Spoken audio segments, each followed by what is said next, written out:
The Storm and the Stranger. The night was colder than usual. The wind howled across the forest, shaking the old wooden cabin that stood alone between tall black pines. Inside, an old man named Eli Carter sat near the fireplace, listening to the crackling sound of burning wood. His hands were rough, his face marked with the quiet lines of many lonely years. Eli lived far away from people. The town was 20 miles down the road, and he liked it that way. No noise, no visitors, only the forest, the wind, and the sound of his old radio. But that night was not an ordinary night. At first, it was only thunder, deep, rumbling thunder rolling across the sky. Then came the rain, heavy and sharp, striking the roof like 1,000 small stones. Eli leaned back in his chair, holding a cup of tea, thinking about how peaceful storms could be when you were safe inside. Then it happened. A flash of blue light tore through the clouds, brighter than lightning, silent, but powerful. The ground shook. The windows rattled. The light came from deep inside the forest. For a moment, everything went quiet. Then the sound came, a deep metallic crash that echoed through the valley. Eli stood up fast, his heart pounding. What in God's name was that? He muttered. He grabbed his flashlight and raincoat and stepped outside. The rain soaked him immediately. The air smelled of smoke and something else. Something strange, like burnt metal mixed with electricity. The forest seemed darker than ever, yet the blue glow still shimmered between the trees. He followed it, each step squelched in the mud. Branches brushed against his coat. The light flickered, weaker now, but still there. After 10 long minutes, he reached a small clearing. There, among the broken trees and smoking ground, lay something that didn't belong to Earth. It looked like a small craft, shaped like a tear, half buried in the dirt. Its surface pulsed with faint blue lines like veins of light. Steam rose from it. One side was cracked open, and inside Eli could see movement. He raised his flashlight. Someone, was crawling out. It was small, maybe the size of a young woman. The skin was pale, almost silver, glowing softly in the rain. Long strands of hair clung to her face, shining faintly under the light. Her eyes, wide and full of fear, reflected the flashlight like mirrors. Eli froze. His mind told him to run, but his heart didn't move. The creature looked hurt, trembling, trying to stand but falling again. She spoke, or at least tried to. The words were soft, musical, but completely alien. Eli couldn't understand a thing. Hey, it's okay, he said, lowering the flashlight. I'm not gonna hurt you. She blinked, confused, then reached out a shaking hand. Her skin shimmered with light. Faint blue patterns danced across her arm, fading as she touched the wet earth. Eli looked around. The ship made a quiet humming noise, but he could see sparks jumping from its side. It wasn't safe. The storm grew stronger and lightning cracked above them. Come on, he said gently, moving closer. You can't stay here. The girl looked at him, frightened but too weak to resist. Eli lifted her carefully. She was lighter than she looked, and her skin was strangely warm, almost like holding sunlight. Her head rested against his shoulder as he carried her through the rain, back toward the cabin. The forest seemed to whisper around them. Leaves rustled, though the wind had paused. Once Eli thought he heard footsteps behind him, but when he turned, there was nothing. Only shadows and rain. When they finally reached the cabin, Eli kicked the door open and laid her on the couch near the fire. She curled up, shivering. Steam rose from her skin as the warmth hit her. Eli grabbed a blanket and wrapped it around her. You're safe now, he whispered, though he wasn't sure she understood. He went to the fireplace, threw in another log, and stared at her quietly. Her eyes moved beneath closed lids like she was dreaming. The soft blue glow of her skin filled the room with strange light. It was beautiful and frightening. What are you? Eli said softly, almost to himself. She didn't answer. Outside, the rain slowed, but thunder still rolled across the mountains. The forest felt alive. The wind seemed to hum, faintly, almost like a song. Eli sat down in his chair, exhausted but unable to take his eyes off her. He wondered if he should call someone. The police? The military? But what would he even say? Hey, I found a glowing alien in the woods. They'd think he'd lost his mind, no, he decided. For now, he'd keep her secret. Hours passed. The fire burned low. The girl stirred, whispering in her strange tongue. Eli leaned closer. Her voice was soft, almost like music. Then he noticed something.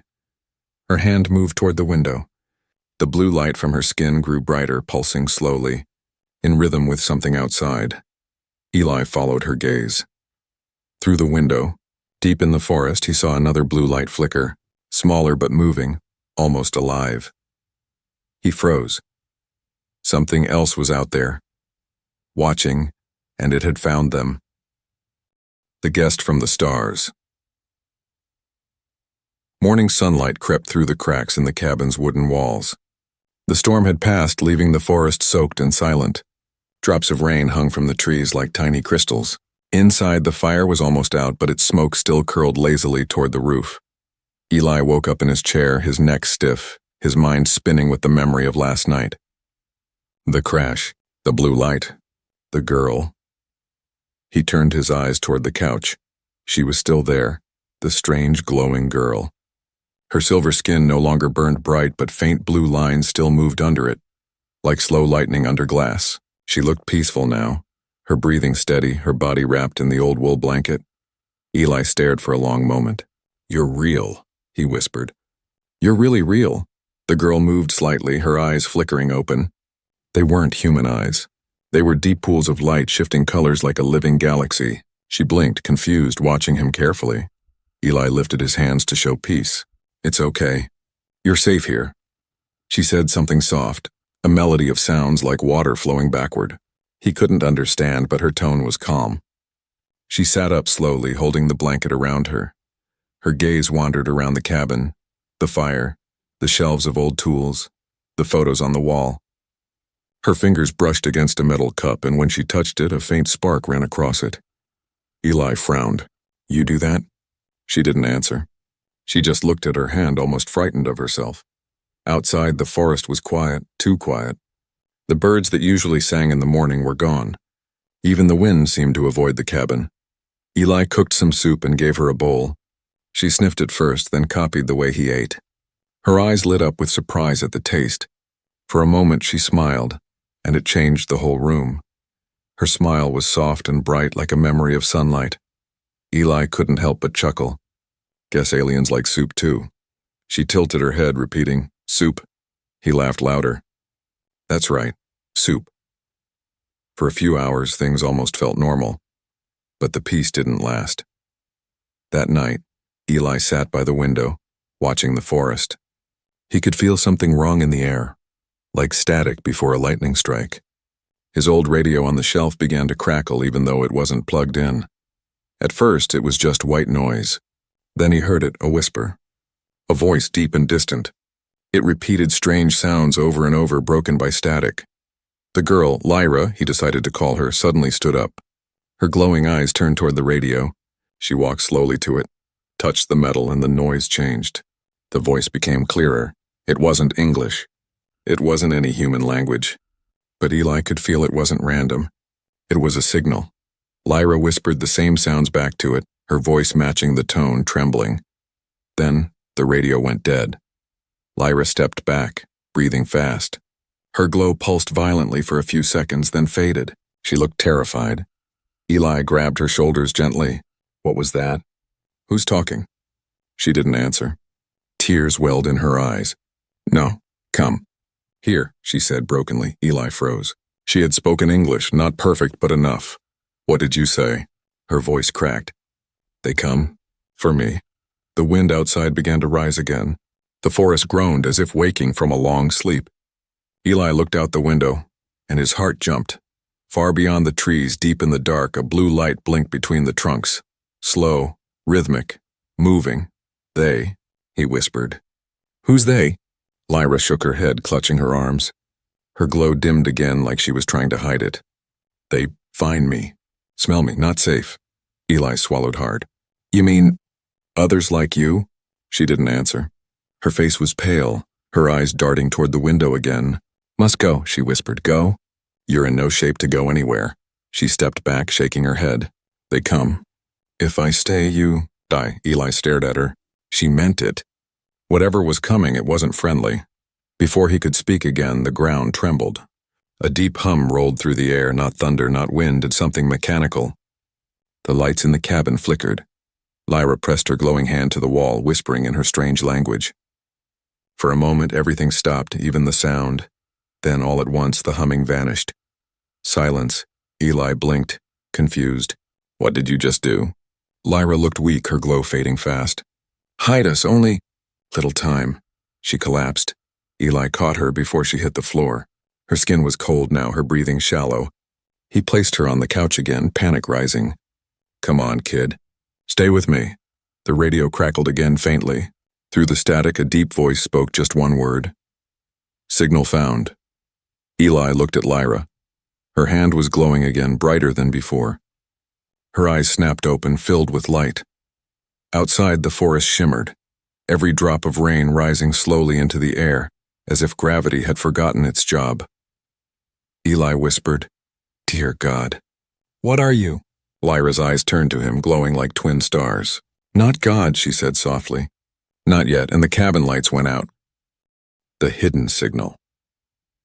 The next morning, fog rolled over the forest like a living thing. It hung low between the trees, soft and white, but Eli felt no peace in it. The cabin was quiet, too quiet. Even the birds had stopped singing. Lyra slept on the couch, her glow dim but steady. Her breathing was soft, almost human. Eli sat beside her with his old shotgun leaning against his knee. He hadn't slept all night. The image of the floating raindrops still haunted him. He replayed the voice from the radio in his mind. Signal found. What signal? Who found it? When the fog outside thickened, Eli finally stood up. I need to see where that crash came from, he muttered. Maybe I'll find answers. He left the cabin quietly, taking his flashlight, his radio, and a small camera. The forest felt strange and like it was watching him. Every step he took echoed louder than it should have. The air smelled like ozone, sharp and metallic. He walked back to the clearing where he had found Lyra.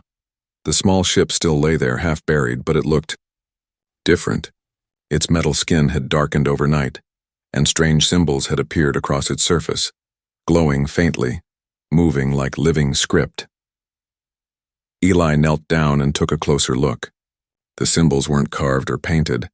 They were alive, shifting like blue fireflies trapped under glass. What the hell? He whispered. As he touched one of them, a shock ran up his arm. Images flashed in his mind. Planets, cities made of light, creatures walking in silver halls. And then screaming. He stumbled backward, gasping. The symbols on the ship pulsed once, as if reacting to him, and then faded. He looked around nervously. Lyra, what did you bring here? When he returned to the cabin, Lyra was awake. She stood near the window, staring into the fog. Her skin glowed brighter than before, her hair lifting slightly as if gravity didn't fully touch her. You shouldn't go outside, she said suddenly, her English clearer but slow. Eli froze. You can talk better now, she nodded weakly. Your air. My body learns fast. He approached her carefully. What are those symbols on your ship? Lyra's eyes filled with light again. Memory marks. They call home. The signal grows when I'm close. So that's what the radio picked up? She looked down. Yes, the ship still speaks. Even broken, it calls. They hear me, Eli frowned. Who's they? Lyra hesitated. Her lips trembled. Hunters. From my world. They follow the scent of energy. They don't ask. They take. Eli's stomach dropped. So they're coming here? For you? Lyra shook her head slowly. Not just for me. For what I am. Her words sent a chill through him. That night the fog thickened until Eli couldn't see the trees outside. The world felt small, like the cabin was floating in space. He and Lyra sat by the fire, both silent. Eli's old radio, still lying on the shelf, began to hum again. Lyra looked up instantly. They send code, she said. The radio crackled. Short, fast sounds like beeps and whispers layered together. Eli frowned. It's Morse code? Lyra tilted her head. No, it's pulse speech. They use light, sound, and thought. Eli grabbed a pencil and paper, copying the rhythm of the sounds, dots, lines, pauses. After a few minutes, he realized something horrifying. The pattern wasn't random. It was repeating a single word. Location, location, location. He slammed the radio off. They know you're here, don't they? Lyra's eyes dimmed. Soon, Eli rubbed his face. Then we need to move. We'll take my truck, head to the town. No! She interrupted sharply. If I move, they track faster. My scent spreads. The more I live, the louder the signal. So what are we supposed to do? Wait for them to drop from the sky? Lyra looked toward the forest again. Her glow faded until only her eyes shone faintly. If I hide my pulse, maybe they lose me. Eli hesitated. Hide it how? She placed her hand on her chest and her glow started to sink inward, her veins darkening. Her breath slowed, her eyes turning gray. For a terrifying moment, Eli thought she was dying. Stop it, he shouted. Lyra's voice came out weak, whispering. Not dying, sleeping. Deeper. The temperature in the cabin dropped instantly. Frost formed on the windows. Eli's breath came out in white puffs. The fire dimmed. Then she stopped moving completely. Her body looked frozen, her glow gone. Eli reached out and touched her shoulder. It was cold as ice. Lyra. No answer. Outside, something howled. It wasn't an animal. The sound was low, mechanical, vibrating the walls. Eli grabbed his gun and looked through the window. Nothing but fog. Then he saw it. A tall shadow moved between the trees. Too thin, too straight, like metal walking on two legs. A red light blinked in its chest. Eli's heart pounded. He crouched near the door, holding his breath. The sound grew closer. Footsteps, heavy, deliberate. The air filled with static. The shadow stopped outside the cabin. The red light turned toward the window. For a full minute, neither of them moved.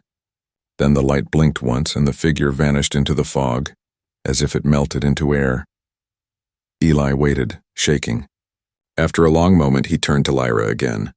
She still hadn't moved, but her skin was cracking, thin lines of blue light crawling under it. He whispered, terrified. What's happening to you? The air vibrated softly. Then from her frozen lips a whisper escaped. Not her voice, but many voices layered together. They have found the signal. The awakening. The forest was silent again. Too silent. No wind, no birds, not even the hum of night insects. It was the kind of silence that felt alive, heavy, watching, waiting. Eli sat by the frozen body of Lyra, afraid to blink. Her silver skin had turned pale white, covered in thin cracks glowing faint blue beneath the surface. She looked like a statue carved from ice and light. He whispered her name again. Lyra, please wake up. Nothing. He placed a trembling hand on her shoulder. It was cold, not like normal cold, but deep, biting, almost painful to touch. Suddenly he heard it. A soft heartbeat, slow and distant, echoing like thunder inside her chest. Then the sound changed. Thump. Thump, thump. Thump. Thump, thump. It was getting faster, louder, stronger. The cracks across her body began to glow brighter, spreading from her chest to her arms, her neck, her face. The air shimmered with heat. The candles on the table flickered. Eli stumbled back, fear and awe mixing in his eyes. God help me, he whispered. Lyra's eyes snapped open. They weren't blue anymore. They were white fire. Her voice came like an echo of many voices layered together. Not quite human. They come, the sky listens, the signal burns. Eli stepped back, clutching his shotgun but not daring to use it. Lyra, can you hear me? She turned to him slowly, her expression blank, her eyes blinding. You must go. I'm not leaving you. She looked around the cabin like she was seeing through walls. Her hands began to shake, not from fear, from power. A faint hum filled the room. Objects started to move. Nails in the walls rattled, cups rolled across the table, and sparks danced from the old radio. Lyra, Eli shouted. You're scaring me. Her voice dropped to a whisper. I scare myself. Then everything exploded. A burst of blue energy shot from her body, throwing Eli to the floor. The windows shattered. The lights went out. When Eli opened his eyes, he saw her floating inches above the ground, surrounded by a swirling storm of light. Her hair lifted like smoke, her body glowing brighter and brighter. The entire cabin groaned as the air vibrated around her. Outside, the fog began to burn away, replaced by streaks of moving light in the sky, ships silent and fast descending through the clouds. Eli crawled toward her. Lyra, you need to stop, they'll find you. She turned her face toward him, her eyes flickering between blue and white. For a moment he saw fear there. Real fear. I can't, she whispered. It started. What started? She pressed her hand against her chest. The calling. My kind. When the season comes, we release energy. It feeds our world. But here it breaks yours. Eli's breath caught. You mean you'll destroy everything? Tears of light rolled down her cheeks. I don't want to. I didn't know. The floor beneath them shook again. Eli ran to the window. Above the trees, several glowing orbs moved through the clouds, scanning beams sweeping the forest. The sound of a low hum grew stronger. They're coming, he said quietly. Lyra fell to her knees, gasping. Her glow flared again, pulsing with each heartbeat. If they take me, Earth burns. If I stay, I burn. Eli clenched his fists. There's got to be another way. She looked up at him, fragile now, trembling like a dying flame. There is no way. The awakening began. It can't be undone. Suddenly a sharp sound tore through the air, a mechanical scream that made Eli's ears ring. The cabin door blasted open, and a tall silver figure stepped inside. Its body was made of metal and light, its face smooth and eyeless. It pointed one long arm at Lyra, and a red beam locked onto her chest. Eli raised his shotgun and fired. The blast echoed through the cabin, but the figure didn't fall. It only staggered, its chest flickering. Lyra raised her hand. A burst of blue light shot from her palm, striking the creature. It exploded in a flash of metal and sparks. Silence returned, but only for a moment. More lights appeared outside. Dozens, maybe hundreds. Lyra fell forward, weak, smoke rising from her skin. Eli caught her. Her body burned like fire in his arms. Why are they doing this? He demanded. Her voice trembled. Because I broke the code. I touched your world, that's forbidden. My energy now belongs here. They'll erase me, and you. Eli gritted his teeth. Not if I stop them. She looked up at him, half-conscious, her glowing eyes soft. You can't fight the sky. He smiled sadly. Then I'll shoot at it anyway. Outside, the forest lit up as if the stars themselves were falling. Beams of red and white carved through the fog. The air was alive with sound, hums, screams, and alien whispers echoing from everywhere at once. Eli lifted Lyra in his arms and ran into the night, toward the forest. Behind him, his cabin exploded in a storm of blue fire. He didn't look back. He ran until the trees swallowed him, until the only light left was her faint glow in his arms.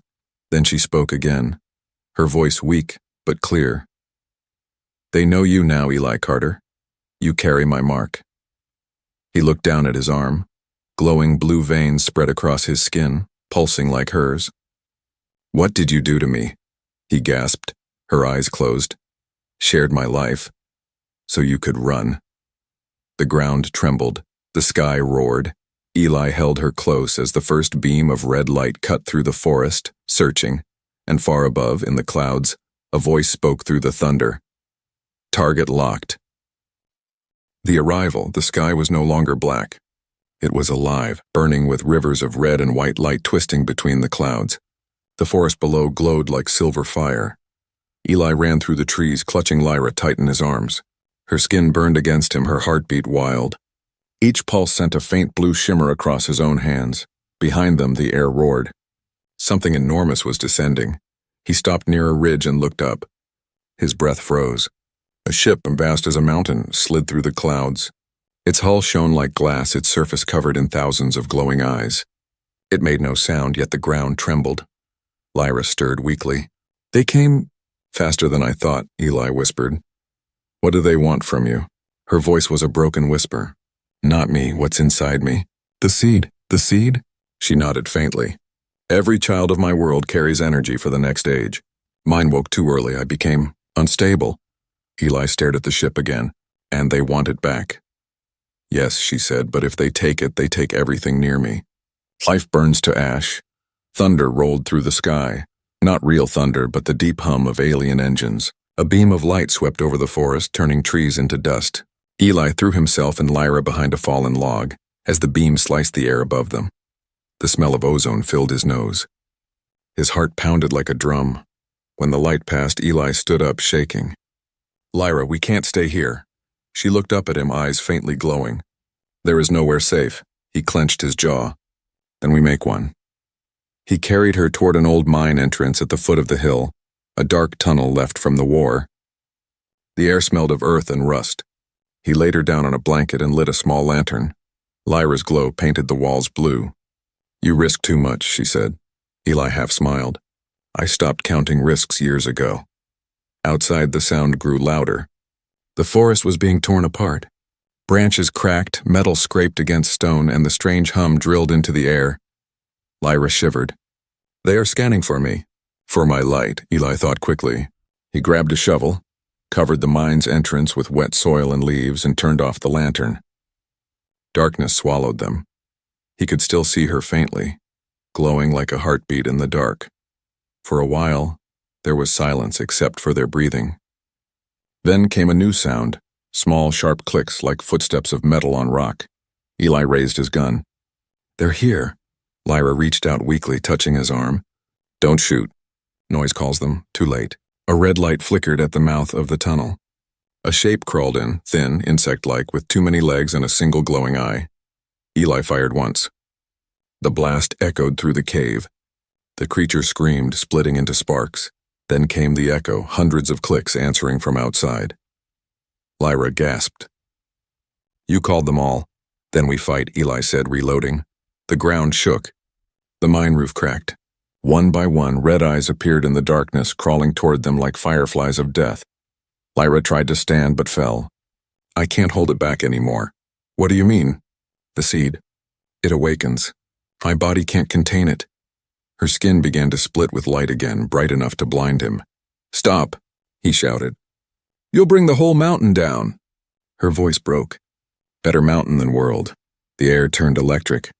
Blue light shot out from her, burning through the creatures as they leapt forward. They disintegrated mid-air, turning into dust and sparks. Eli shielded his eyes, shouting her name. "Lyra!" The ground shook harder. Rocks fell from the ceiling. He ran toward her, but a burst of energy threw him backward. When he opened his eyes, she was floating again, brighter than ever, her form blurring into pure light. "I see them," she whispered. "I see all of them." "What do you see?" Her voice came from everywhere. "The ships. The hunters. The stars. They think they control me. But the seed, it's awake." The mine walls began to melt. The light from her body reached the sky above, cutting through stone and cloud. Outside, the giant ship turned. Its hull rippled with red warning lights. Then a beam of white energy fired down toward the mountain. Eli screamed, "Lyra, stop them!" She raised her hands. The beam struck her directly, but instead of killing her, it vanished inside her glow. The energy fed her, growing brighter, stronger, fiercer. Eli watched in disbelief. "She's absorbing it." Lyra opened her eyes. They were no longer eyes, they were stars. The ship above began to crack. Its metal skin twisted, folding inward. Fire spilled from its engines. The hunters screamed through their strange radios. Lyra's voice shook the earth. "No one owns me anymore." The entire sky turned blue. Eli covered his face as light exploded outward, tearing clouds apart. When he opened his eyes again, the ship was gone. Only ashes fell like snow. Lyra collapsed in front of him, her glow fading to a dim pulse. He caught her before she hit the ground. "You did it. You saved us," she smiled faintly. "No, I delayed them. More will come." Eli's throat tightened. "Then we'll be ready." Lyra touched his chest weakly. "You carry my mark, Eli. That means you're not just human now." He looked down at his hands. The blue veins were brighter than before, humming softly. "What does that mean?" "It means," she whispered, "you will see the stars as I do. You will hear them coming before anyone else." Her voice grew faint. "Promise me one thing. Anything. When I am gone, don't let them take the seed again." Before he could answer, her glow faded completely, leaving only a faint warmth in his arms. Outside, the forest was silent once more. But far above, in the upper clouds, a new light appeared. Red and sharp, like an eye opening in the dark. Eli stared up, whispering, "They're not done." And the red light blinked once, like something out there had heard him. The choice smoke hung low in the forest. The sky, once burning blue, was gray again. Silence returned, but it was not peace, and it was the silence after something terrible. Eli stood at the edge of the crater where the ship had been. Everything within a mile was blackened. Trees turned to ash, the soil glowing faintly. He held Lyra in his arms, her skin pale, her glow almost gone. "Stay with me," he whispered. Her lips moved faintly. "Eli, it's over." He shook his head. "No, not yet. You stopped them. You can rest now," she smiled weakly.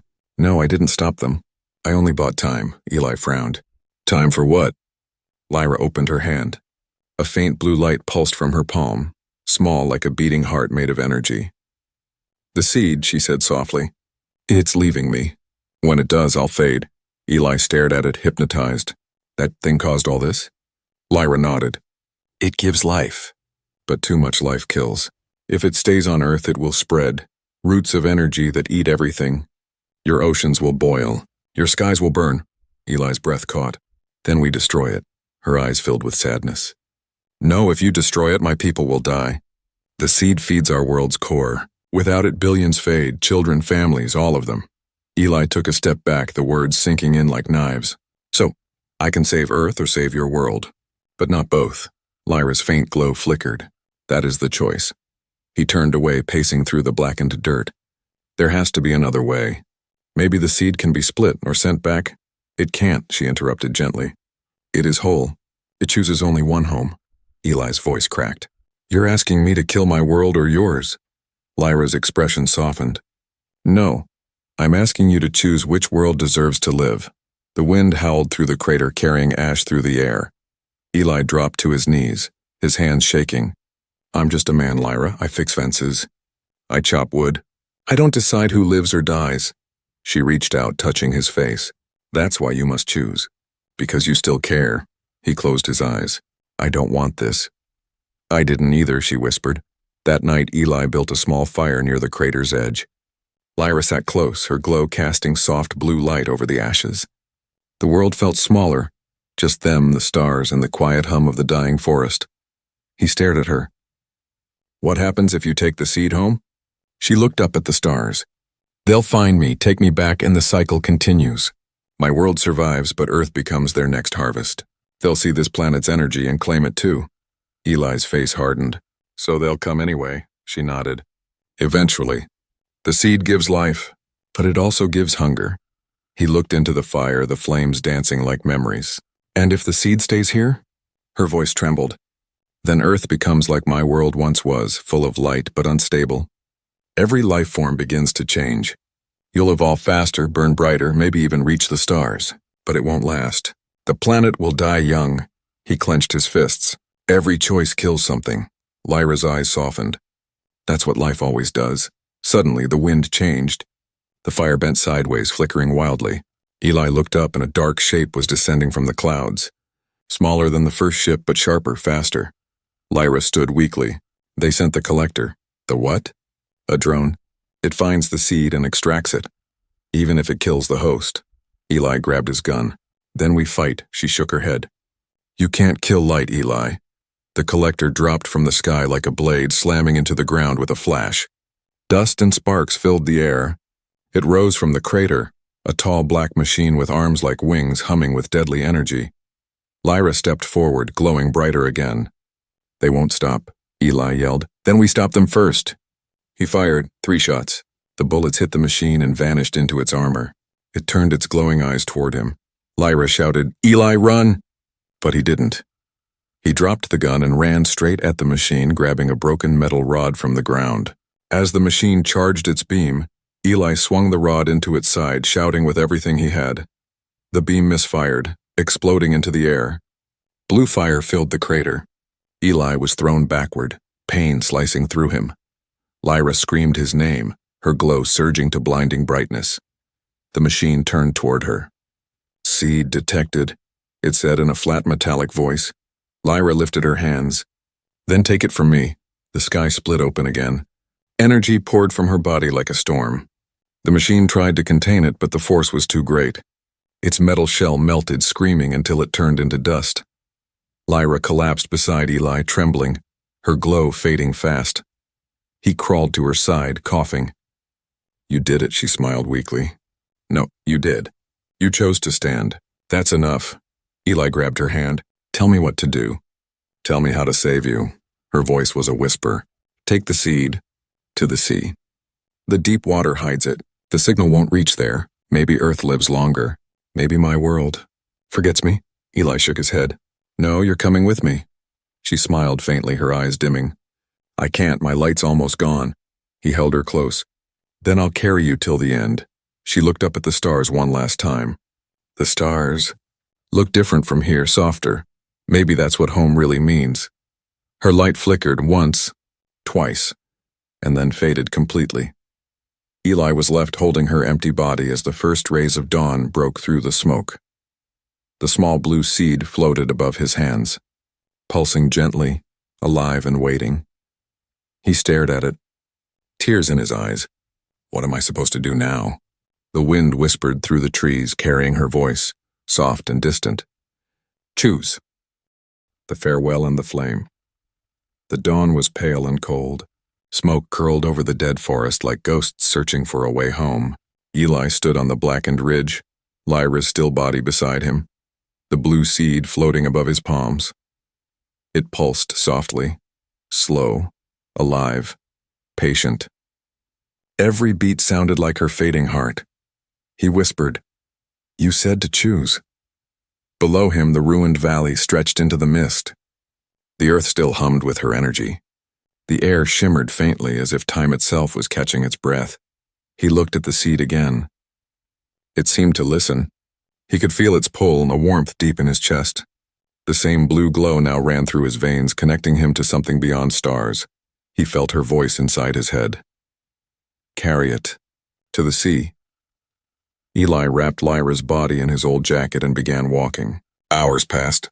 The forest slowly turned green again as he moved. New shoots rising from the ash, flowers blooming where her energy touched the ground. The world was healing, but too fast. The trees grew tall within minutes. The air thickened with life. He understood then. The seed was spreading. Damn it, Lyra, he whispered. You're still saving the world even while killing it. He walked faster.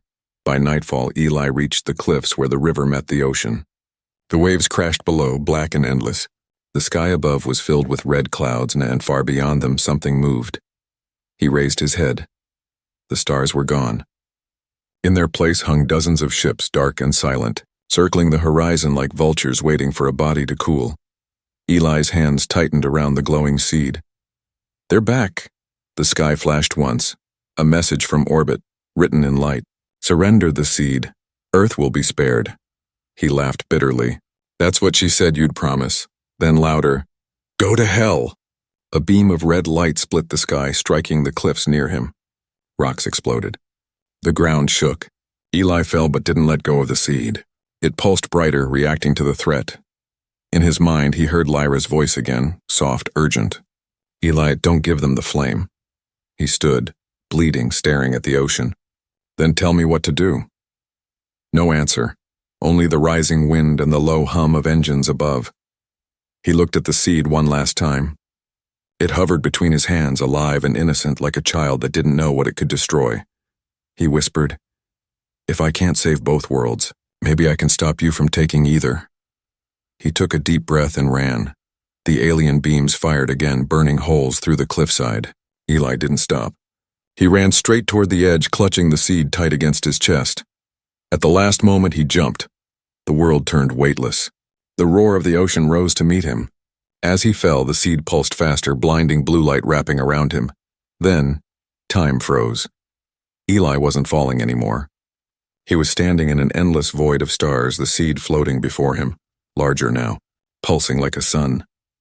Lyra appeared beside it, not her body, but her light. Eli, she said gently, you shouldn't be here. He smiled through tears. Then send me back after I finish what you started. She looked at him sadly. You'll die, he shrugged.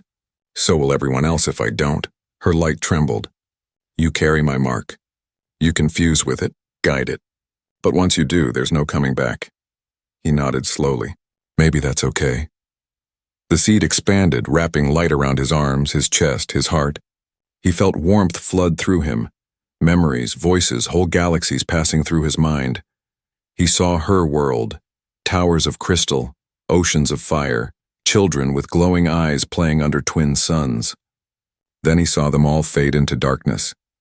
He saw Earth, small, fragile, beautiful, the planet that never stopped fighting. Two worlds, both worth saving. He clenched his fists. "I choose both," Lyra whispered. "How?" "By burning brighter than both of you." He screamed as the light consumed him. The seed fused into his chest, his body turning to fire.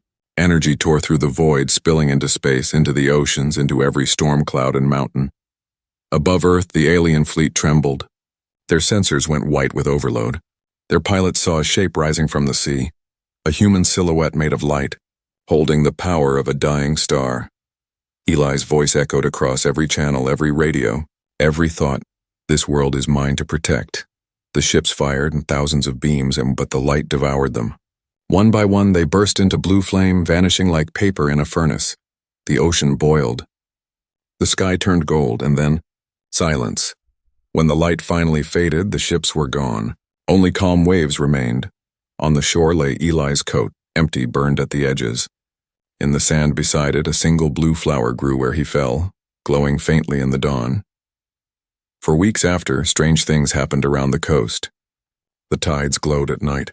Seeds sprouted faster. Sick children recovered. People spoke of hearing whispers in the wind, a voice saying, "You are safe now." Scientists found no trace of radiation. No wreckage. Nothing human, nothing alien. Only that single flower.